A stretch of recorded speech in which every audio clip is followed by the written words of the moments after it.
They called him a visionary, a savior of the future. But behind the promises of peace, he was building a prison, one lie at a time. In a world desperate for hope, the people chose illusion over truth, and by the time they realized the cost, freedom was already gone. This is The Illusion of Tomorrow, a story of power, deception, and the downfall of a nation that forgot how to question its leaders.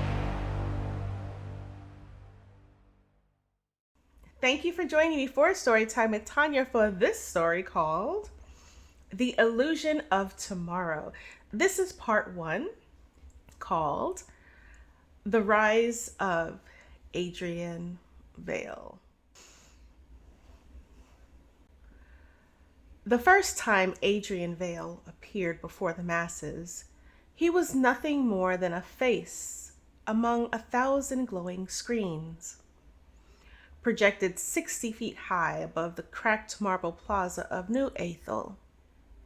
His hologram shimmered with a faint blue halo against the jagged silhouettes of steel and glass towers. The glass behind him hung, bruised violet and orange, thick with decades of pollution and volcanic ash. His voice, smooth as aged whiskey and commanding as a military drum, carried the precise rhythm of someone who'd been trained not in politics, but in the nuanced art of performance. Vale wasn't yet a statesman.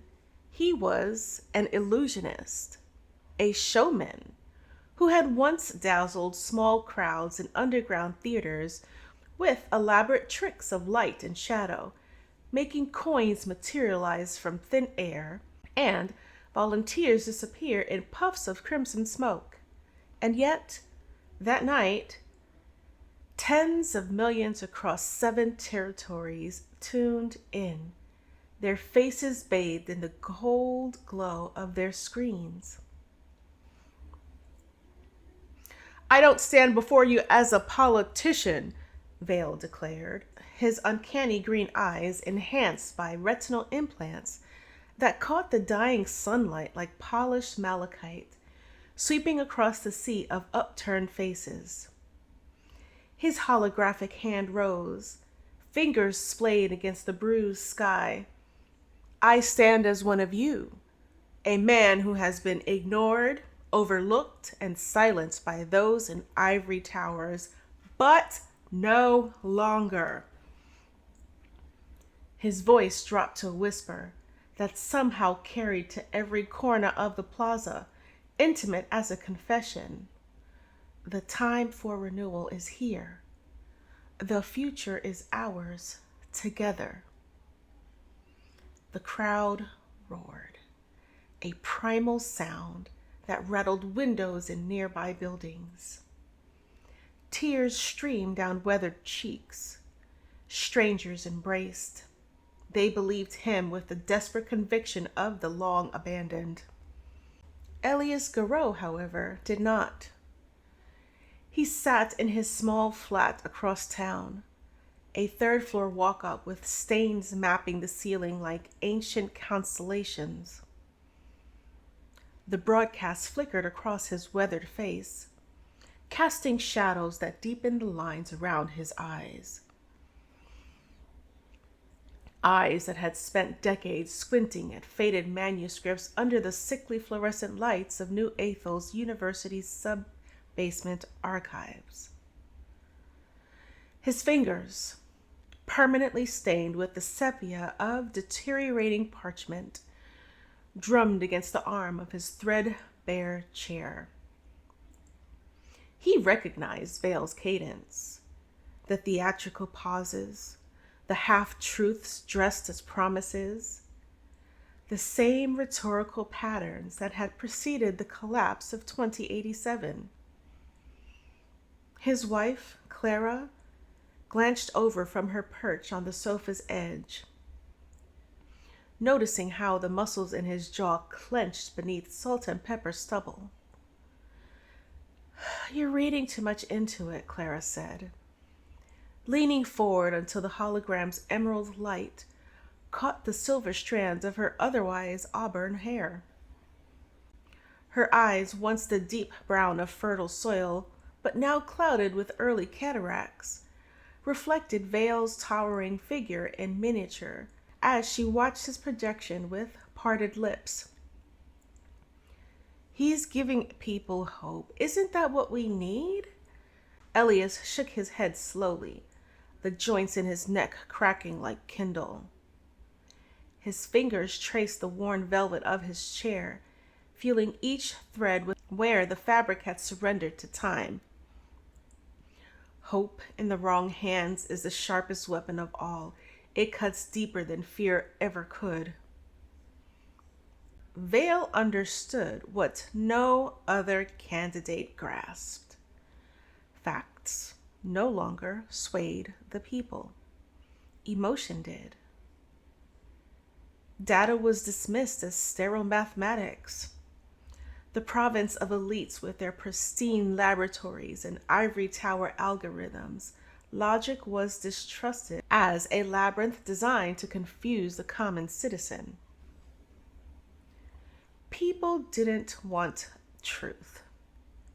They wanted the visceral sensation of truth flooding their veins like a narcotic. And so, Vale crafted his campaign as immersive theater. His rallies transformed drab municipal plazas into sensory wonderlands.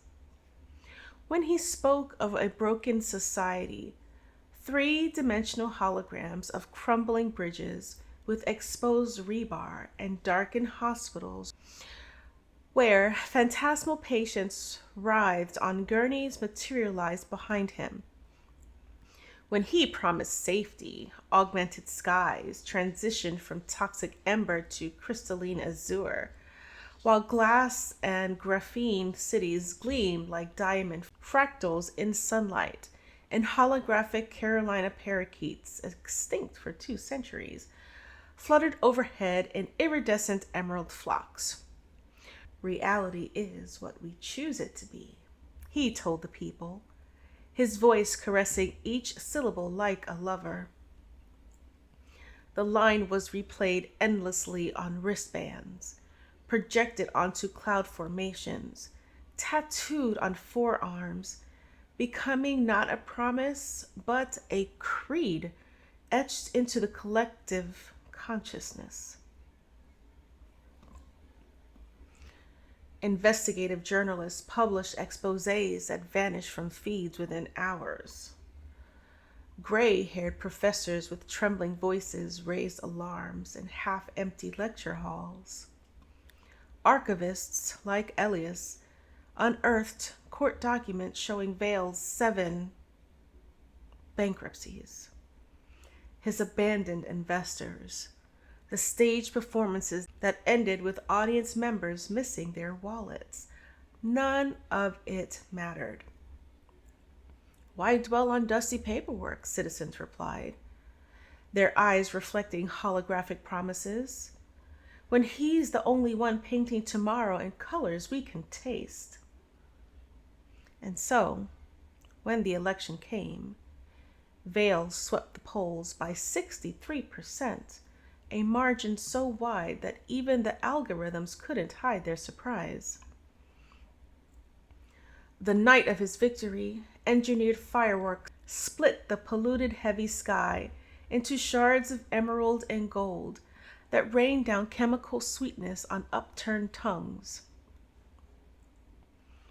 The city danced in streets slick with spilled champagne and discarded voter badges, while Elias sat in his darkened apartment, the distant explosions illuminating Clara's hopeful face in strobing flashes as he clutched her papery hand in his ink-stained one,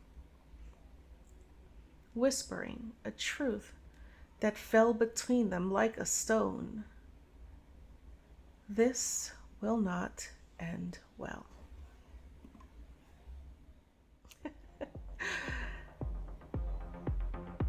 Thank you for joining me for Storytime with Tanya for part 1 of The Illusion of Tomorrow. Stay tuned for part 2 coming soon.